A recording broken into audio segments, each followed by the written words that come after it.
गोविंद महाराज मलिक यांची जी भागवत कथा आहे ती म्हणजे रंगीत संगीत आहे। साक्षात या ठिकाणी वेगवेगळे अवतार या भूतलावरती कसे होऊन गेले, त्यांनी देवा धर्माला भगवंताला किती त्रास दिलात त्याचं दर्शन आता या ठिकाणी आपल्या समोर होत आहेत। आणि निश्चितपणे हा धर्म टिकला पाहिजेत म्हणून आजही अनेक संत महत्व या ठिकाणी प्रयत्न करत आहेत। त्याचाच एक उदाहरण जर द्यायचं झालं तर आपले कुशल मठाधिपती हरिभक्तपरायण परमपूज्य रामगिरीजी महाराज यांनी आपला जो काही 177वा अखंड हरिनाम सप्ताह श्री क्षेत्र पांचाळी तालुका सिन्नर येथे झालात मागील आठवड्यामध्ये।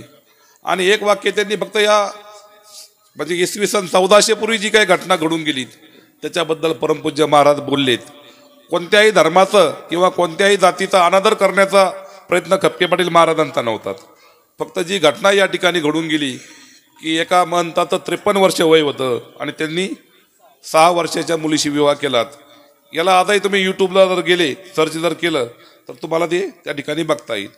परंतु महाराजांच्या बोलण्याचा अत्यंत चुकीच्या पद्धतीने या ठिकाणी त्या क्लिप त्या ठिकाणी स्क्रिप्ट केली गेली आणि आलटून पालटून त्या ठिकाणी दाखवून काही लोकांनी काही धर्माच्या भावना दुखवल्या गेल्याचा खोटा प्रचार आणि प्रसिद्ध केलेत।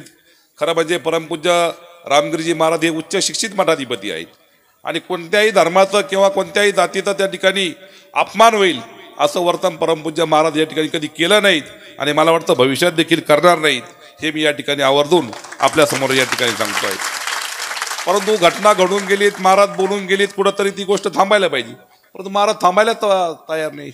आजही सिल्लोडला 50-60 हजार बांधव एका ठिकाणी आलेत आणि परमपूज्य रामगिरीजी महाराजांच्या विरुद्ध त्यांनी त्या ठिकाणी मोर्चा काढलेले आहेत।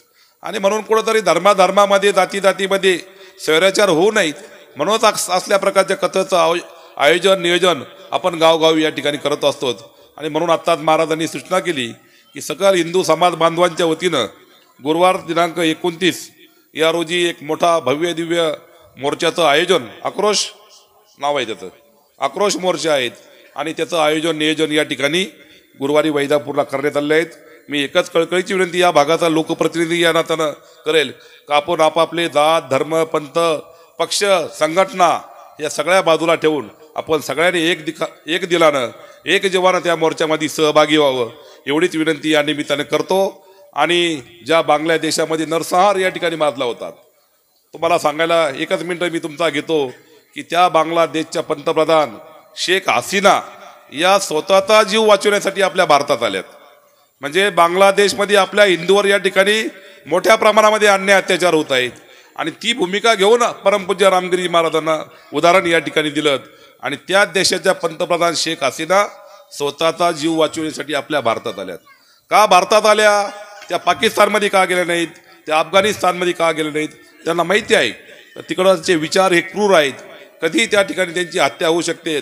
आणि एकमेव या जगाच्या पाठीवर आपला भारत देश आहे की त्या भारत देशाला माता मानतात। या ही भारत माता माझं संरक्षण करील रक्षण करील म्हणजे मुस्लिम असून देखील शेख हसीना यांनी भारत देशाचा या ठिकाणी आश्रय घेतलात हे देखील या ठिकाणी सांगता येईल। आणि म्हणून बोलण्यासारखं अनेक या ठिकाणी आहेत, परंतु एकच विनंती या कार्यक्रमाच्या निमित्तानं करेल की आपण सगळे जातीचे धर्माचे पंथाचे लोक गुण्यागोविंदानं सप्ताह असेल या ठिकाणी भागवत पारायण असेल कथा असेल यासाठी एकत्रितपणे येऊन आपण आपला आनंद द्विगुणित करावा आणि आपल्या हिंदू धर्माचं रक्षण करावं एवढीच भावना भूमिका या निमित्तानं या ठिकाणी करतो आणि आपल्या या कथेला मनपूर्वक शुभेच्छा देऊन थांबतो। जय हिंद, जय महाराष्ट्र, जय।